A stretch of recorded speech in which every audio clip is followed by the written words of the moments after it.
Wow, ang dami naman ito. Ano ba mga laman nito, ha? Elsa, oh. Ang dami nga, oh. Tignan mo. Oo, ano kasi, buy 5, take 1 yan. At saka magagamit lahat yan. Oh. Ay, ma'am, di ba may ganito na tayo? Ah, talaga? Opo, ma'am. Doon po sa cabinet sa kusina, yung kulay itim. Oh, di ba dodoble-doble na yung gamit mo dito? Hindi, kulay itim yun, di ba? Opo. Oo, ibang kulay yan.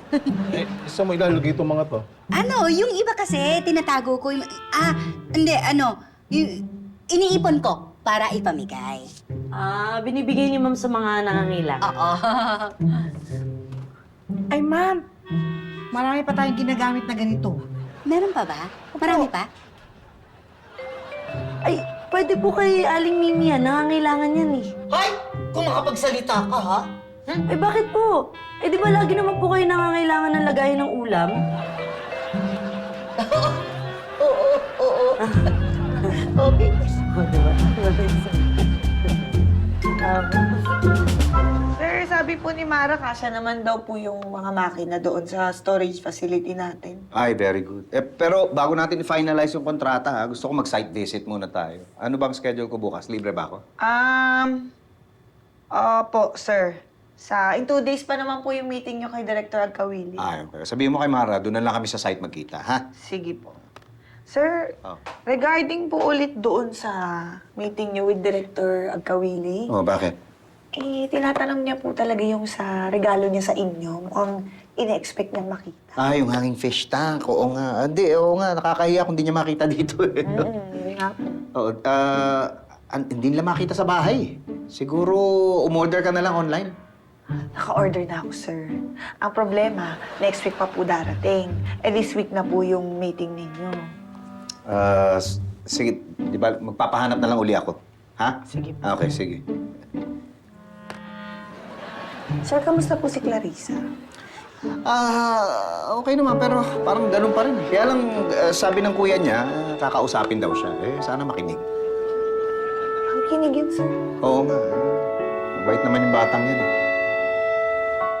Ganda dito, ha? Malinis at saka mukhang okay mga security. Yes, sir. Top of the line po yan. Marian, reception please.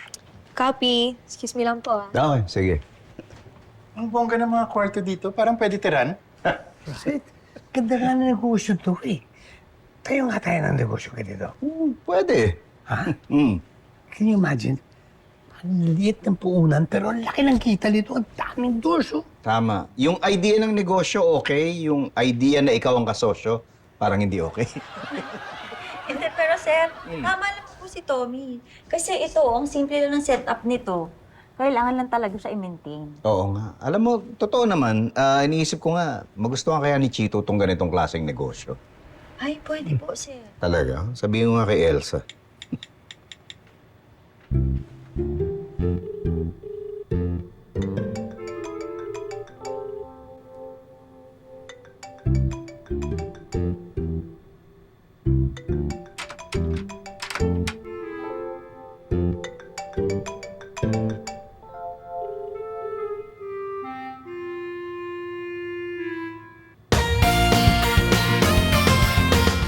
Hello?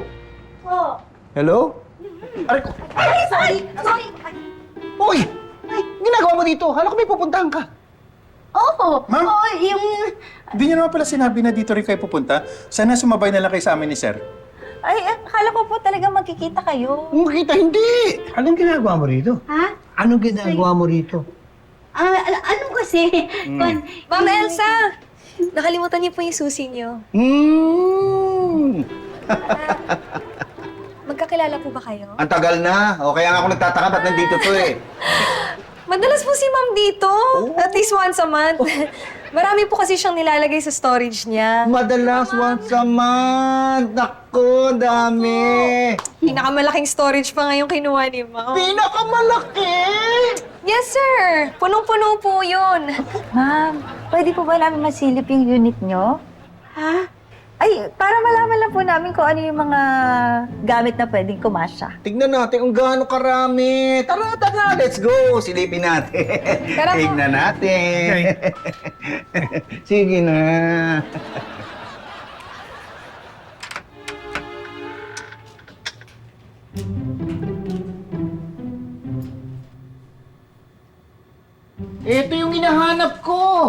Ganito po ba kalaking unit? Hindi!